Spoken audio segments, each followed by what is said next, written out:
Okay, welcome to another video. This one is kind of an explanatory video all about these things. This is the NATO Mersey 10 lever variant. I've got a selection here of kind of older ones and newer ones, and we'll talk through some of those sort of as we go. This is actually the newest one, and this is the oldest one I've got. And there are a couple of differences. There's a few things in their cases. Look. So this has got a round bit, that's got a different kind of shape to it, and the bolts, the bolt pattern is more or less the same, but the bolts holding the kind of two halves of the lock together are in slightly different place. There's a couple of other differences that I'll show you as we go. Now, I'm lucky enough to have some of the mounting hardware here, so it might be interesting for you to see that. And so this little Allen bolt here would go through that little hole there and hold this outer case like that, he says. And so this metal plate holds the lock, and then between that and the outside world is this glass plate. And the glass plate is attached to a bit of wire, and that bit of wire is in turn attached to this kind of relocker. So if you try to force your way into anything with one of these locks on, you're going to break this glass plate, and this wire is going to head that way, and this thing here is going to permanently lock up whatever it is that we're trying to get into. So in this particular case, it's almost certainly a secure filing cabinet for various kinds of papers and documents, as you know, as you would expect from an organisation like NATO. Okay, so that's mildly interesting.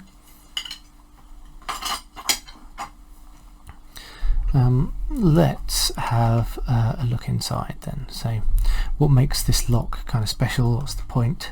Well, it's got a very unusual key like that. It's kind of V-shaped, look. And actually some of this key, this bit here, exists only for tensioning.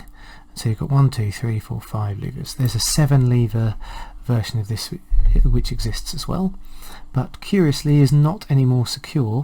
And in fact, I haven't seen one of the 14 lever jobs. Sorry, I said 7 a minute, I meant 7 aside.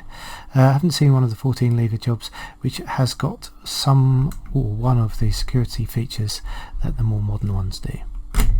Okay, so you pop that in and let's give it a turn, and there you go, this one is operating, and you can see that on this cutout there's a couple of interesting things. There's some little bits poking in there and some little notches out of the bolt, and we'll look at that in a minute. And there's a bit here that can obviously hinge backwards and forwards, and that's interesting. And you can see that when you are using the key on this, the key lifts all of the levers into the right place and then tests. Okay, and then the stumps are pushed back towards them. So it's definitely a kind of a two-step process, and that's really important for the way in which this lock works. Okay, the levers you can see here pretty obviously have got false gates in. Most of them have got false gates on just the one side. A few of them, like this one, have got false gates both sides. And the stump, as you can probably see, has got a kind of a cutout here in order to really lock in to those false gates. Makes picking it really quite challenging. So when you take the cover off this, which in itself is an interesting thing, because obviously these were top for securing secret information, and so in order to remove the cover you have to have the key, because you have to be able to unlock it in order to then remove the cover, because there's a section of the cover which slots into a section of the bolt. Okay, and that was so that they could guarantee that between the manufacturer, in fact I'll leave that off, between the manufacturing and the kind of installation, there was no tampering with the insides, nobody could get at it, nobody could have a look at what the bitting was or any of those things. So This one's a slightly newer example than this. I can tell that from a couple of things. One is the shape of this, and we'll talk about that in just a second. And the other is that, rather helpfully, all of these locks have got a date, a serial number, and a number of other bits and pieces on the back here. Most of them have got a key stamped on the back as well. Okay, so here you've got the curtain, and the curtain sits into the lock very neatly. You've got our levers, bolt, and then you've got these things, and this is what makes this lock particularly challenging to pick. So I'm just going to take this plastic bit out of the way as well, so that you can see that as I tension the bolt, so as I push on the bolt, this bit here is going to swing into place and stop the bolt from retracting. And there's another one on this side. So what's going on here? As we tension the bolt, as we pull the bolt back, these little stumps are pushing on the levers pivot on this pin.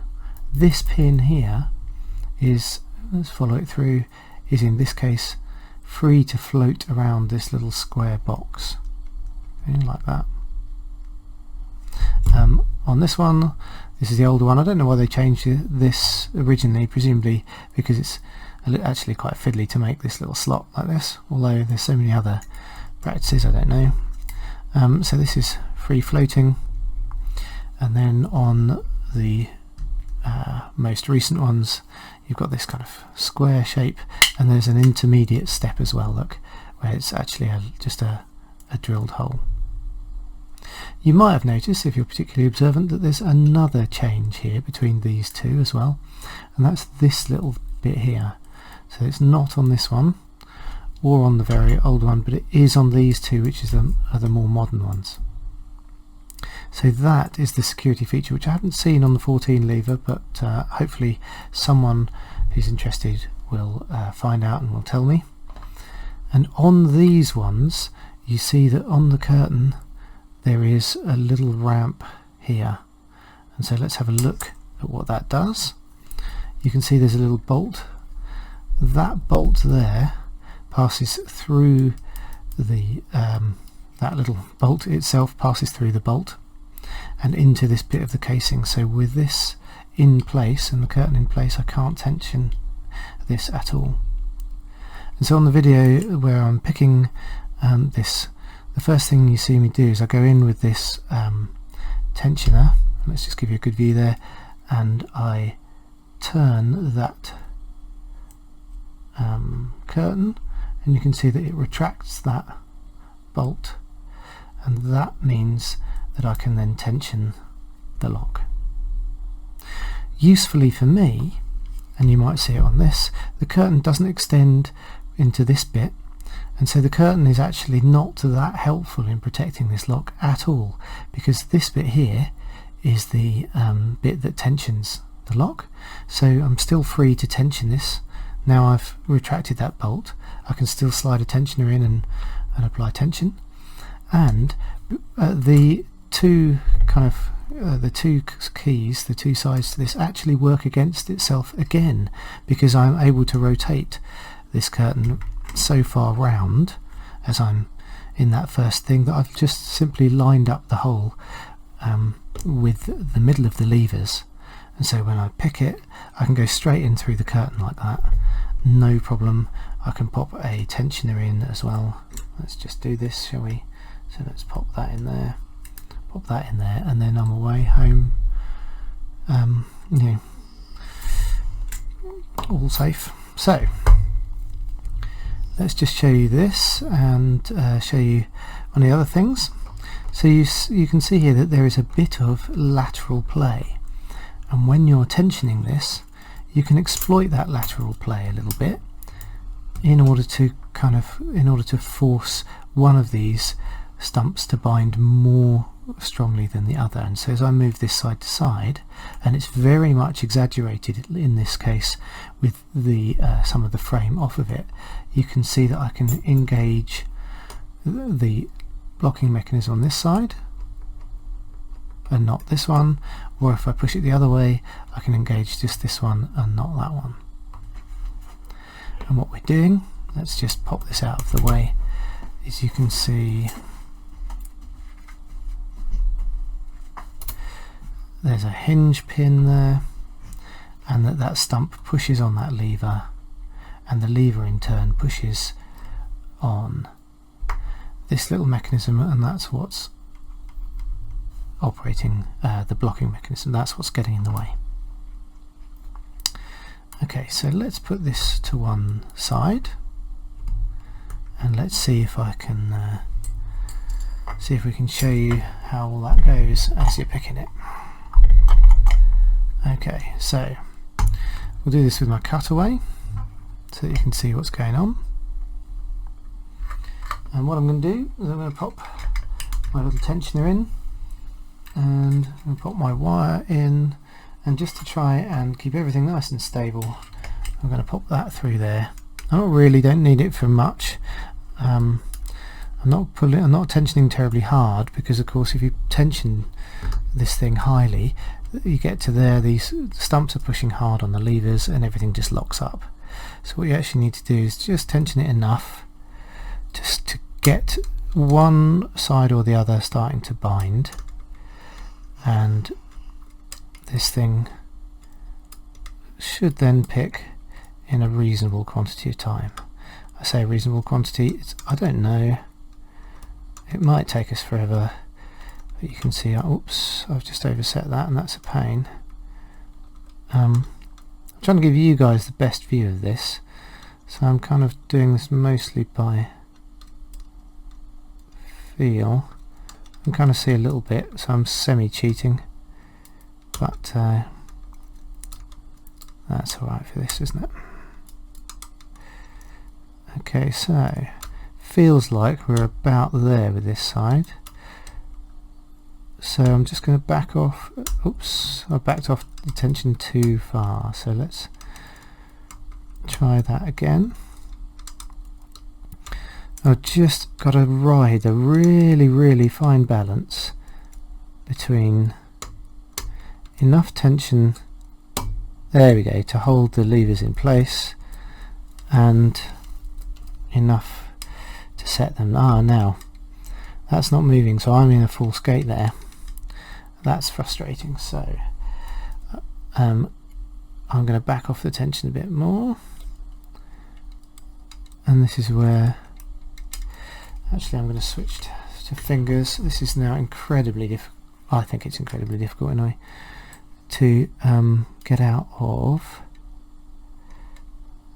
this trap.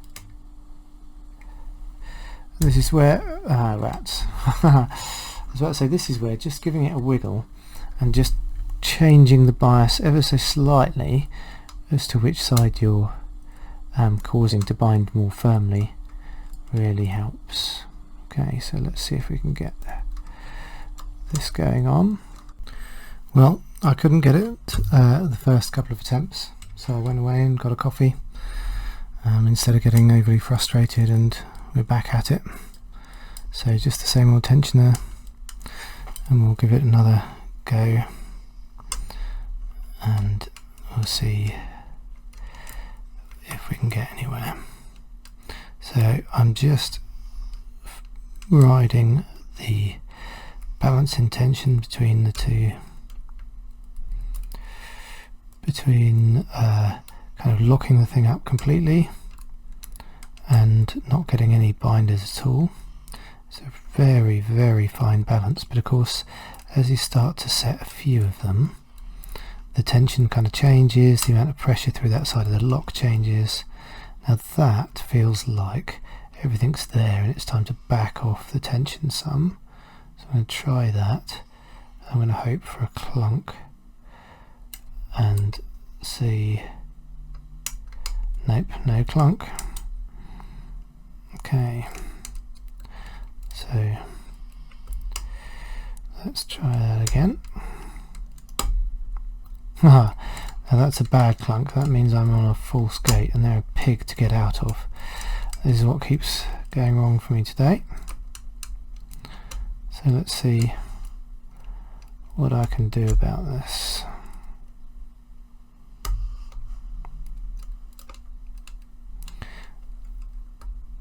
It is possible to get out of full skates like this one, but it's so dang hard. I'm not even gonna waste your time.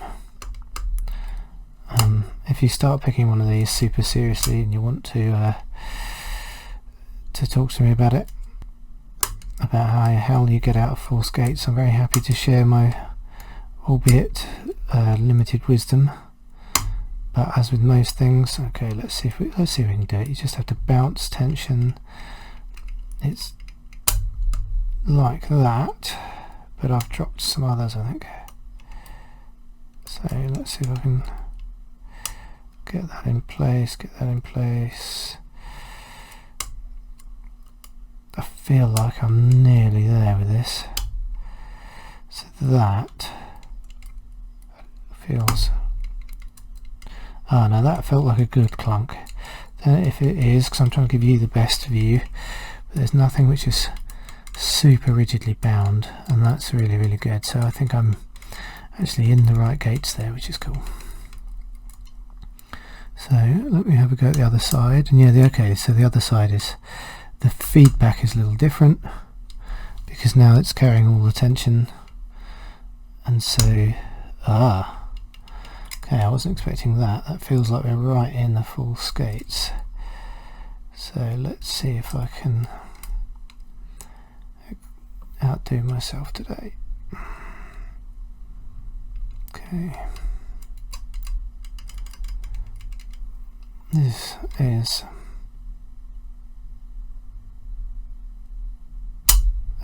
rats. Okay. Might have to go and get another coffee at this rate.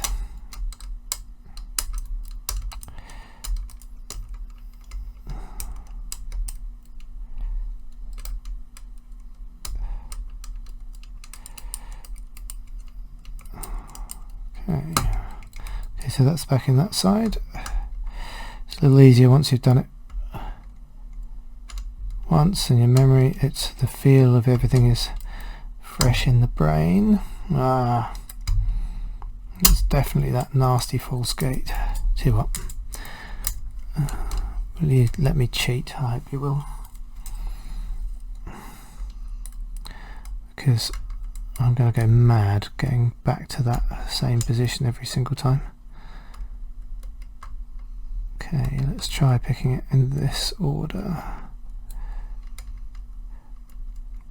I actually don't know this lock as well, because I've only used this lock really as a bit of practice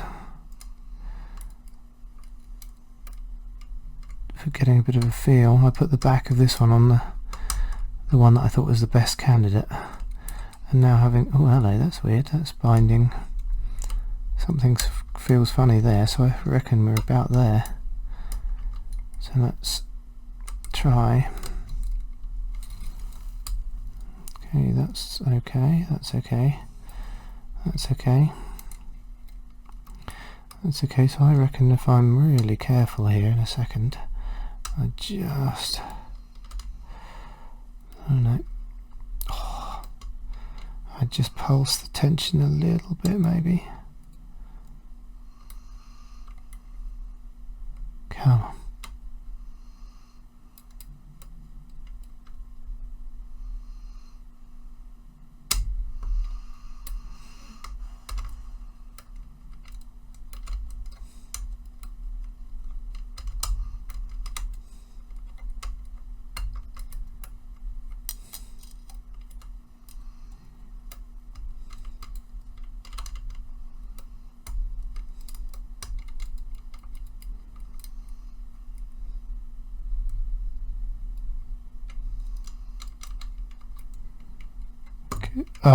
That felt like it.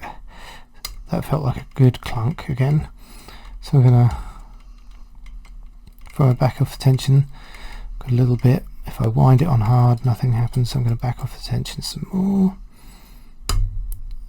And we're open. Phew.